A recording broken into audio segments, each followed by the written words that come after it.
Hey everybody, this is Perch. I'm in a generally good mood. I mean, there's a lot of problems everywhere, but generally pretty good, pretty good. Um, I I don't know. There's so much angst in comics, and on one hand, I get it. You know, I've done tons of videos now. I mean, my God, the evidence in the library is there. I've done tons of videos talking about how I am sympathetic, and I totally get it why people who, love Spider-Man, for example, or the X-Men for years and years and years and decades are disappointed and frustrated by the way the comics are now. You know, take somebody like Doc, who shows up on the Thinking Critical, the Saturday shows, and other videos every now and then. And you're like, well, Doc liked the X-Men. And now the X-Men is very different from the X-Men he grew up with and is the X-Men that, and me too, for that matter. And Doc doesn't like it anymore and he's pissed about it or whatever the emotion is. You know, I've been on live streams with him before and he'll say things like, I'm not angry anymore. I'm just disappointed. Yeah, sure. Um, but I get that emotion, right? I'm not trying to tell him how he feels, but you get this thing where I'm sympathetic to that. At the same time, there's an aspect to the outrage that gets not confusing exactly, but just like I don't understand at some point when it's very clear that, the emotion is not worth it, that stuff that's going on is, crazy, that the people are misbehaving, etc. There comes a point where you're like, I'm not sure why I'm investing so much anger in this. And so where I always go is a lot of, and I mean, I'll take this in kind of big revelation, a lot of the outrage is performative, right? Because if you are truly angry about something all the time, then eventually you start to sound like a lunatic if you're angry about things that are clearly, just the way it's going to be. The sky is blue. If you're angry at the sky being blue, at some point, like, okay, but it's not going to change tomorrow. This is just what it is. To a lot of extent, a lot of current comics, the big two went a different direction. They made the decision. I mean, a very weird decision, and we tried to dissect this a bunch of different ways. I get the math problem. I get the logic. I don't agree with the answer. So if you're a comic publisher, you're looking at this going, hey, our sales are slowly declining. Hey, we need to get in new readers. Our current readers, the readers that have supported us for many, many, many years, are getting older and they're dying. And so we need to pull more readers in. This is logical. But it's everything that follows that problem statement where it goes weird. It's like, well, we need to double down on the comic shop. But hang on, the comic shops have no method to bring in new readers. So that's a weird strategy. Okay, but we also need to take these existing characters that have been, in the public, visibility and everything for like 50 odd years. And we're going to, change it from a superhero book into a slice of life book because we heard that webtoons are popular. Like there's just a bunch of choices that are like, that's nobody serious would make the choice you're making. And so, when the results happen and the results suck, it's not a surprise really for anybody. Like one of the least surprising things is that, the current, well, I mean, look, DC puts this, I've talked to lots of people at DC and I've talked to lots of optimistic people at DC who goes, hey, this Dawn of DC thing is kind of working. We seem to have a little bit of a vibe going on. We're attracting more talent because we're paying a little bit more. And things seem to be going well. We're getting some good critical reviews for books. All good. Okay, cool. Okay, life's good, right? Everything is fine. Except then you go, you know what we should do? We should interrupt all the main titles for like 2 months for this Night Terrors thing that has no kind of discernible outcome, nothing that really matters in it. And, anybody, pretty much anyone could look at that decision and go, well, that's a stupid fucking decision. But they did it anyway. Why did they do it? Who knows? Like, I've talked to a lot of editors and people at DC, and nobody seems to understand why they made that choice. But they made it anyway. And if you're a comic fan and you've been reading comics and you enjoy these characters, it's pretty frustrating to see. I mean, it's frustrating. It's very much the Charlie Brown and Lucy whipping the football away. You're like, I'm gonna trust you this time. You're not gonna make a stupid business decision. And Jim Lee's like, yeah, no problem. Just I've got the football right here. Just come and run at it. It's definitely we're not gonna do something stupid this time. They're like, okay. I'm trusting you. And then, of course, they pulled the football away. But in general, and my question really is, how many times does that need to happen before you start to get less mad? And I know for some of you, in fact, probably most of you who listen to this channel, you're already there. You've turned to either apathy, or you found some comedy in it, or you kind of look at the books, go, well, all right, I'm just not going to emotionally attach myself to the entire line. I'm going to find the 3 or 4 books I enjoy, and I'm just going to go all in on that. And I'm just not going to, I don't have the strength to be mad. There's lots of things to be mad about in the world, from inflation to the kind of changes that are going on in AI, or there's a million things that I could be pissed at.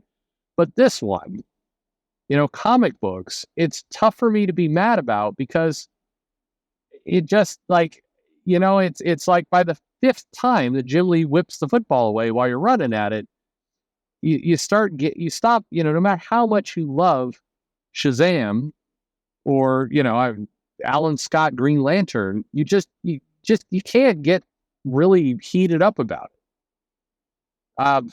But it is a business to some. I mean, let's not pretend that the outrage is a business. And so that's why I think a lot of the outrage is performative. And if you say that, man, people get mad. Like the people who are angry get really pissed off. It's like this whole drama that existed with the Sean Murphy thing. Now, look, if you listen to the interview and you listen closely and you listen for context and you're paying attention, and I'll grant you, having talked a lot about this book and other things, hey, maybe I know a little bit more about the guy and what he's doing, so I heard it the way it was intended. But you've got a bunch of people all going nuts and going, I put chicken gay in it. You put a chicken gay in it. That's not what was going on. That's not what's going on. Now you could say, but that's what he said. You can continue to be angry, and that's your right. You can do whatever you want. I mean, at the end of the day, it's your money, it's your call. But I guess I get back to, there's lots of books that Sean has produced. A lot of the books have a similar tone to them. And, you whatever. I mean, like, you're not going to be surprised by a Sean Murphy book at this point. You're just not. You can do a lot of different things, but if you're buying into what he's producing, you know what you're going to get. And I like what Sean produces, so I'm confident I will like the product he produces. But he's not going to, on his 16th project, suddenly be like, I've turned into Gabby Rivera. That's not going to happen, and only a fool would pretend that is. Because it just doesn't make any sense at all. People are by nature creatures of habit. Tom King is going to write another depressing kind of book about kind of deconstructing our heroes. That's just what he's going to do. Dan Slott's going to eat another sandwich. This is what he will do. This is just what people do. Rich Johnson will continue to be a scumbag. I mean, this is what people are, who they are. If you like a Sean Murphy book, you're going to like Zorro. If you don't like Sean Murphy, you're probably not going to like Zorro, because he writes what he writes. He's consistent. It's that simple. So, I mean, but this is a little drama that boiled up, and people are like, well, suddenly, I think that everything is bad. He's gone gay. No, you to believe that, you have to ignore the other 99.9% of the interview. But it's convenient for people to do that because, hey, it goes for outrage. It makes people mad, and I think on some cynical level, it for some people allows them to say, my product is better. Give money to me. Now, none of that actually works. Quite frankly, you don't see one campaign rise over another because somebody was able to make the chicken gay argument, but, it is what it is. Some people have taken shots at me for being blasé about a lot of the outrage. Like, why aren't you outraged more? Don't you love comics? Yeah, with my depths of my heart. I love comics completely. If there's one thing that I think nobody in their right mind could make an argument about me, because there's literally thousands of videos and thousands of hours at this point proving it, I love comics. I do. More than I should in some cases. I read them. I make them, I produce them, I sell them. I love comics, and I'm going to continue to love comics, even if there is a Tess Fowler, even if there is a, Alex DeCampi or whoever even if there are these people who are toxic individuals, clearly toxic individuals, I'm still going to love comics. Those people can't take that away from me. And I guess that'd be my challenge to a lot of people. I got a lot of mail over the Sean Murphy thing. And a lot of the mail, by the way, was supportive. It was like, what's wrong with these assholes? Yeah, I don't know. Insecure. That's the only thing I can think of. Well, who knows? Or just not necessarily insecure, just want money. Quite frankly, want cash. That's what's wrong with them. They know an easy opportunity to fund their own stuff, and they're going to take it. And it doesn't work. I don't think so, but hey, you could keep trying. But to get emotionally beat up about that would be like getting angry when Jim Lee pulls the football away for the 6th or 7th time. You know what's coming. You know what this is going to be like. I long for the days that the X-Men comic book could give me the same kind of feelings that, the X-Men in the late 80s gave me. I love those stories. They were complex. They were brilliant. They were great. But if I'm going into the comic shop and I'm pulling off the latest, whatever it is, Krakoa era X-Men comic, and I'm going, I am very angry because it's not giving you a 1980s story, at some point, I have to admit that I'm deluding myself, believing that is ever going to happen, that comic is going to be produced to me. With all these things, there's a pattern. And I can dislike the pattern, I can hate the pattern, but I can't be surprised by the pattern. And the good news is, hey, with 600 odd comics produced a month, there are comic books out there that you will enjoy.